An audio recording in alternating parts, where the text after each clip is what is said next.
tayo mga brad. Tayo ngayon may bubuksang isang alternator. Galing yan sa Star X. Kinalas natin kahapon, medyo alang ang oras na, kaya ngayon lang natin bubuksan. Nakalas na, ito na. Bubuksan natin. Checking ko rin ulit. Walang lubos itong pilot light.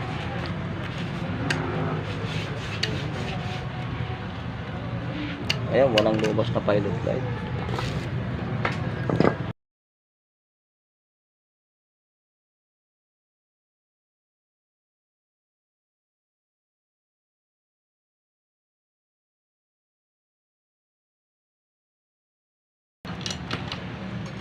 Okay, buksan natin.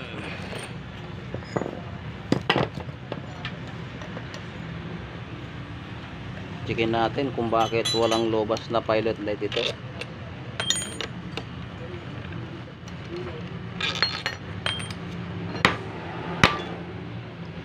Okay. Isang dahilan ng walang pilot light, pagkaputol yung rewind. Titestingin natin. Pagkaputol tong rewind dito sa rotor. Checkin natin ito. Okay naman, ganda, pulang-pula pa Okay, next.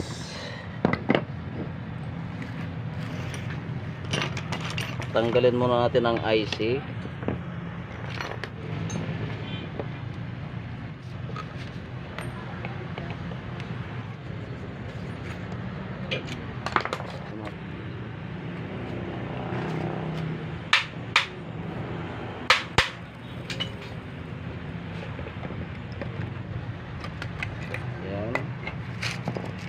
Sumayin natin lahat.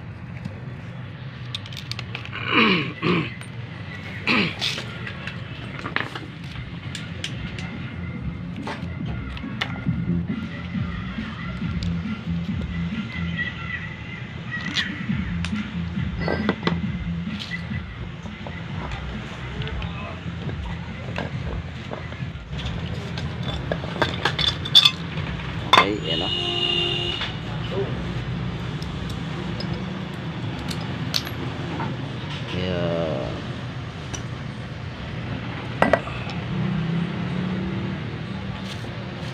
Check.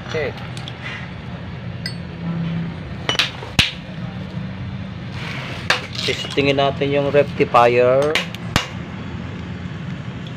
1, 2, 3. Okay, buo naman.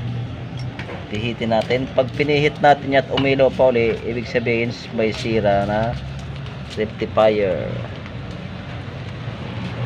Okay, sa positive naman tayo. 1, 2, 3, 4. Negative.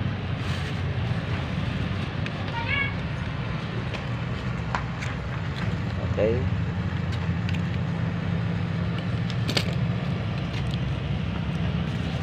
Okay, walang grounded. Walang sira ang diode. Dito naman na natin malalaman kung may grounded ang rewind. Okay, wala.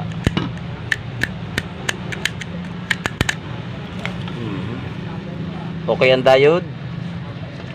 Okay ang rewind, rotor stator. Ito ang diferensya, IC. Kaya walang lobas na pilot light. Ito ang ating papalitan. Minsan mahirap hanapin to. Sa ibang auto supply wala, gawa ng ito ay kanan.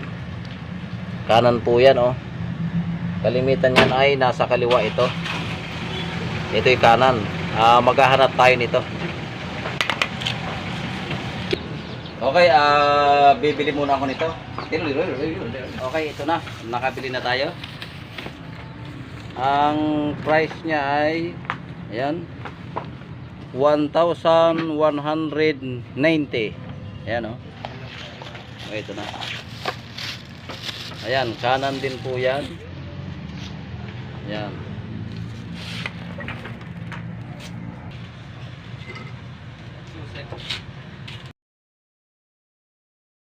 Okay, ito na, ibabalik na ulit natin. Na-check natin yung diode, na-check natin yung maliliit na pyesa. Atin ang ibabalik ulit para maekasa na.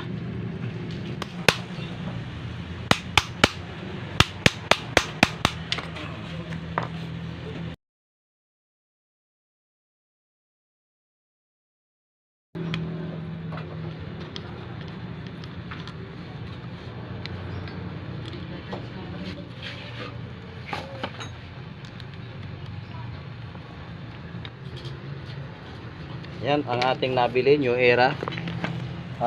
Magandang klase na rin to.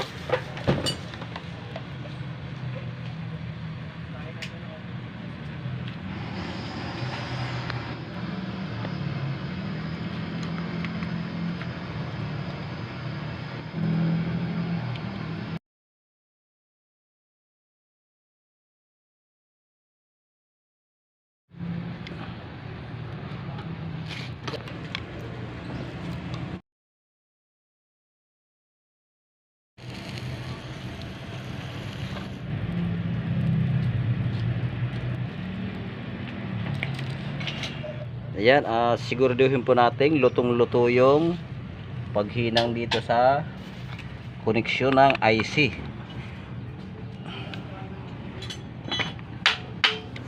Pag tayo nag-a-assemble nito, kailangan natin ang bakal. Panundot po yan dyan. Panundot sa carbon. Ayan o. Didiinan lang natin yan sa katutuhugan ng bakal. Okay, double check para tayo sigurado. Check natin ulit bago natin asimbulin. Okay talaga, walang problema ang rotor.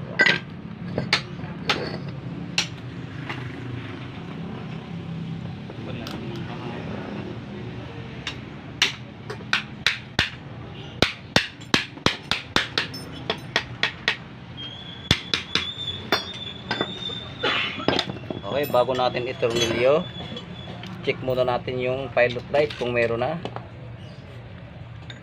Ground natin. Ayan, meron na oh. Ayan oh. Ayan.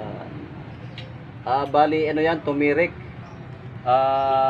Bumili ng battery, brand new. Ayan, kinacharge ko nga oh. Ngayon, tumakbo lang sa kabilang bayan, tumirik na naman kasi naka-aircon sila. Tumirik na naman uli. Ayun. Napagawa rito sa amin. Kaya ayan, tayo ngayon na nagagawa ng sasakyan na yan. Medyo ano to, nasa ano to, kabilang bayan.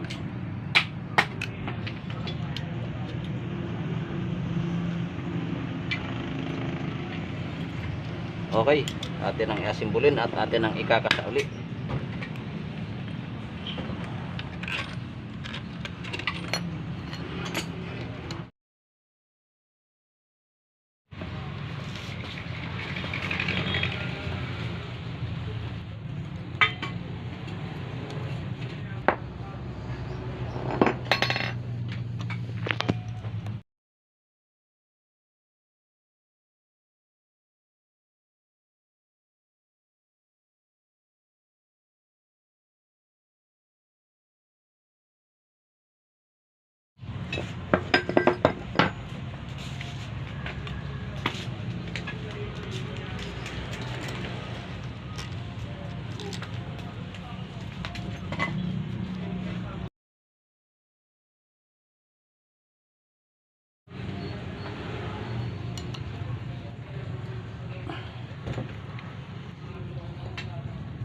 Okay.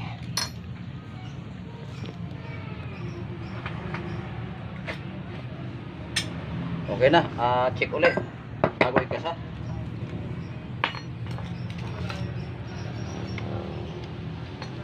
Okay na, yan na yung sensor ng battery indicate nya sa dashboard. Oh.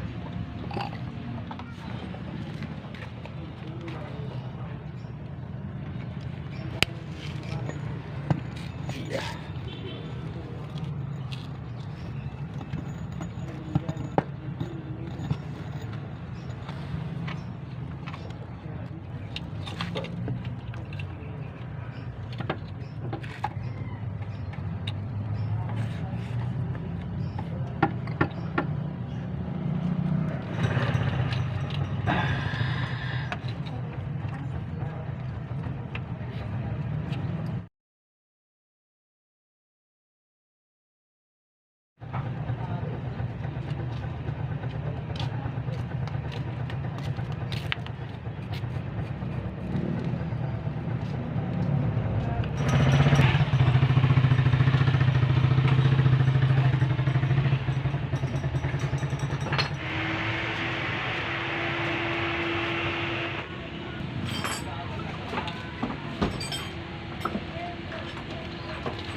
Okay.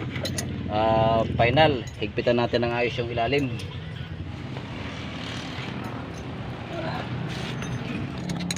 Okay, kailangan mahigpit ng maayos itong center bolt. Kasi pag hindi natin inayos to, mamalaya natin, nananakbo tayo, na-edit na yung pambuild pero wala nang sabat ito.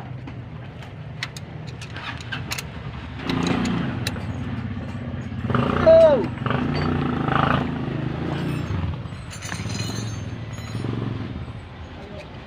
Okay, atin ang titestingin kung gagana na yung indicate light sa dashboard.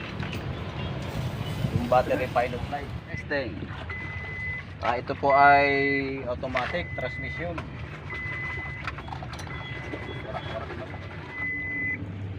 Okay. Check natin. Ayan.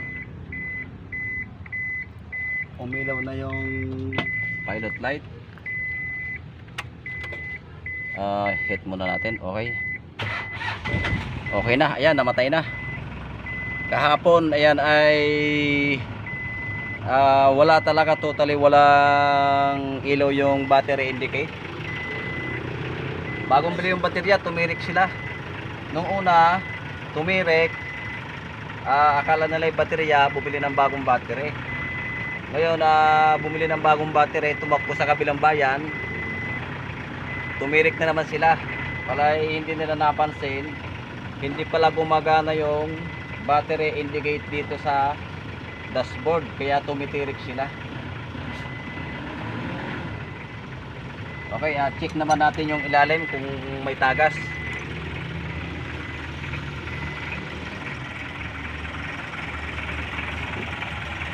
Titik po, lagyan natin ang ganitong kung sa ilalim, 5-7, para malaman natin kung may napatak na langis.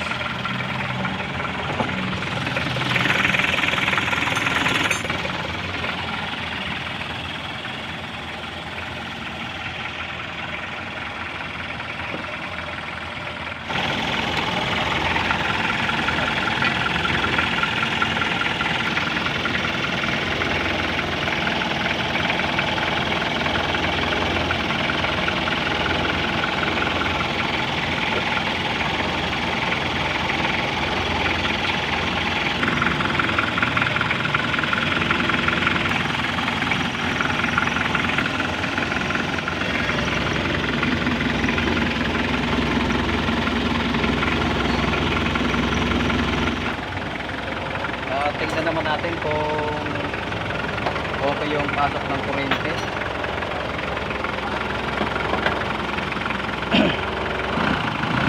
Ayan, okay. 14 volt.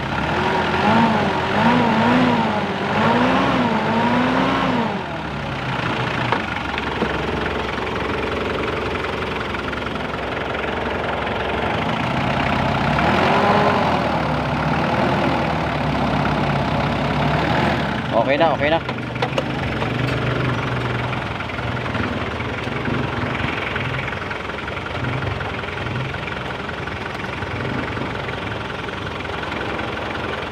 Kaya tapos na tayo. Salamat sa panonood.